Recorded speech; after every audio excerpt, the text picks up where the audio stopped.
वर्ण व्यवस्था के पीछे साइंस है।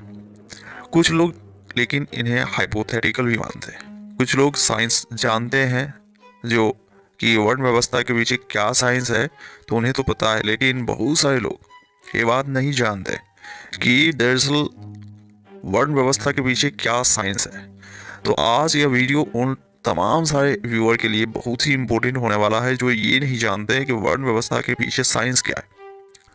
दोस्तों, आमतौर पे यदि आप हिंदू धर्म में हैं और ये को जानते ही होंगे कि इसके पीछे क्या साइंस है, लेकिन एक आम इंसान जो धर्म पुस्तकों की अध्ययन सही से नहीं हुआ है वो नहीं जान पाते हैं कि इसके पीछे साइंस क्या है। तो इसका सीधा मतलब है कि जो प्राचीन काल की आप हिस्ट्री को लेते हैं तो चार वर्णों की जो ये विभाजन है, जो ब्राह्मण पढ़ने के लिए, क्षत्रिय लड़ने के लिए, वैश्य जो है वो व्यवसाय करने के लिए, और फिर शूद्र वर्ण जो है वो सेवा प्रदाता के रूप में स्थापित जो समाज में थे, उसके ऊपर प्राचीन काल में कोई भी द्वंद्व नहीं था।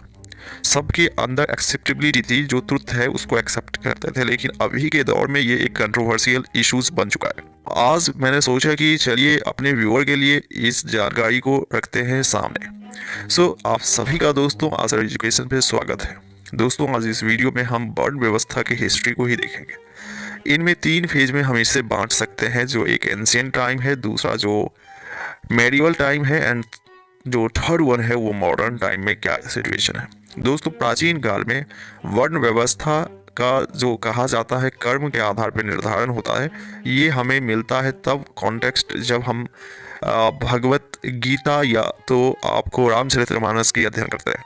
लेकिन उससे पहले जो वैदिक लिटरेचर्स एंड साइंस और उस समय जो खगोल शास्त्र की जो जानकारियां हैं, उन आधारों पर यह तय होता है कि जो भी राशिफल होते हैं, अर्थात राशिफल जिसका तय होता है वो आपको प्लैनेटरी मोशंस के आधार पर, अर्थात जो ग्रह हैं उन सभी ग्रहों के जीवन पे कुछ ना कुछ असर पड़ता है, जिस वजह से व्यक्ति की राशिफल तय किया जाता है। हिंदू सनातन परंपरा में जन्म कुंडली बनाने का जो है वो परंपरा रहा है। जन्म कुंडली बनाने वाले किसी भी पंडित से आप यदि बात करके देखें तो वो बता देंगे नॉर्मली कि जन्म कुंडली में भी वर्ण का उजागर होता है। वर्ण वहां पर लिखा जाता है, आप कौन से वर्ण के हैं वो आपके जन्म कुंडली में जरूर लिखा होगा। यदि आपके पास जन्म कुंडली है तो उसमें जाकर पढ़िए कि आपके वर्ण कौन से।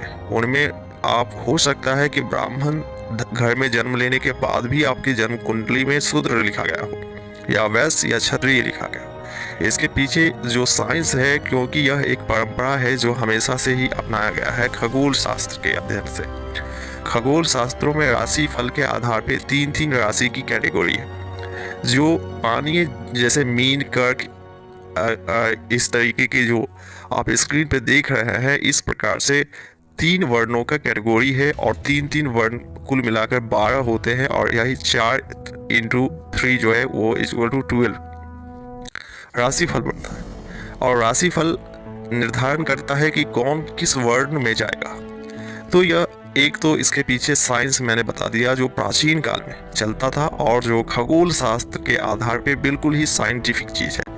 यही कारण था कि प्राचीन काल में बहुत सारे लोग ऐसे हुए, राजा भी हुए, वो शूद्र वर्ण से आते थे, लेकिन वो राज गद्दी तक भी पहुंचे और संभाले। लेकिन उन सब के बीच में कोई कंट्रोवर्सी नहीं हुआ करता था। लेकिन फिर आगे जब चला तो फिर जब आप गीता या महाभारत को पढ़ते हैं तो भगवान श्री कृष्ण ने चतुर्वर्ण व्यवस्था का जिक्र किया है। उनमें उन्होंने यह भी बताया है कि पूरे सृष्टि को मैंने 4 वर्णों में विभाजन किया है, जो कर्मों के आधार पे।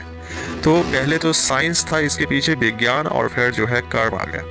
और कर्म के बाद आज जो वर्ण सिस्टम आप देखते हैं, बेसिकली इस वर्ण सिस्टम में कहीं ना कहीं यह जन्म के आधार पे हो गया। जन्म के आधार पे मतलब कि घर के आधार पे। जन्म के आधार पे जो था वो तो साइंस था उसके पीछे, लेकिन अभी घर के आधार पे हो गया, जो आपको मध्यकालीन भारत से देखने को मिला। मध्यकालीन भारत आते आते इसका पूरे विसंगति रूप बना, और जो अलग है वर्ण और जाति में जमीन और आसमान का अंतर है, लेकिन कुछ लोग इसे मिला देते हैं साथ, जो कि शायद एक अन्यायपूर्ण जो है वो रवैया है, जो वर्ण को जाति के साथ मिलाते हैं।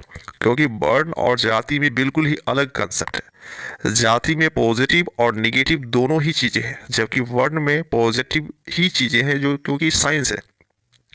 और साइंस जिस प्रकार से आज कोई भी बच्चे जन्म लेने के पहले ही बता दिए जाते हैं कि ये बच्चा जो है वो मेल होगा या फीमेल अल्ट्रासाउंड करवा के, उसी प्रकार से खगोल शास्त्रों के आधार पे, कैलकुलेशंस के आधार पे यह अनुमान लगा लिया जाता है कि बच्चे जन्म लेने के बाद जो है वो किस चीज़ में दक्षता हासिल कर सकते हैं। अर्थात यदि उनको उस फील्ड में लगाया जाए तो वो बहुत ही एक्सपर्ट बनते हैं। यही कारण है कि जन्म से ही वर्ण का निर्धारण किया जाता था। मैंने पहले ही बताया कि जन्म कुंडली में आपके वर्ण निर्धारण किए गए होंगे, वो आप देख सकते हैं। एंड सेकेंड पॉइंट है दोस्तों कि यदि आज के रूप में हम देखें तो इसका एक विसंगति रूप उत्पन्न हुआ है जो कहीं ना कहीं जाती है, लेकिन कुछ लोग इसे सनातन हिंदू परंपरा के वर्ण के साथ मैचअप कर देते हैं, लेकिन यह एक बेसिकली बिल्कुल ही डिफरेंट कंसेप्ट है। एंड सेकेंड हो गया कि अभी के दौर में वर्ण व्यवस्था लोग अधिकतर लोग भूल गए हैं, लेकिन उन्हें जाति याद है। जाति में कुछ पॉजिटिव पॉइंट भी है, जैसे कि रिवॉल्यूशनरी की हिस्ट्री जो हम पढ़ते हैं तो कुछ ऐसे क्रांतिकारी हुए जो हमारे देश की स्वतंत्रता आंदोलन में और भी कई तरह से उनका बहुत बड़ा योगदान था, लेकिन क्योंकि बहुत ही अधिक संख्या होने के कारण उनको उस तरीके से ध्यान नहीं किया जाता है, नहीं पढ़ा जाता है राष्ट्रीय स्तर पे। लेकिन जातीय इतिहास की वजह से उनको बहुत ही याद किया जाता है, काफ़ी लोग पढ़ते हैं, तो यह भी महत्वपूर्ण है। तो दोनों चीज़, साइंस भी है, हाइपोथेटिकल तो बिल्कुल वर्ण व्यवस्था नहीं है, वर्ण व्यवस्था के पीछे साइंस है। जबकि जातिवाद जो है और जाति जो है वो हाइपोथेटिकल चीज़ है, ये वंश के आधार पर होते हैं।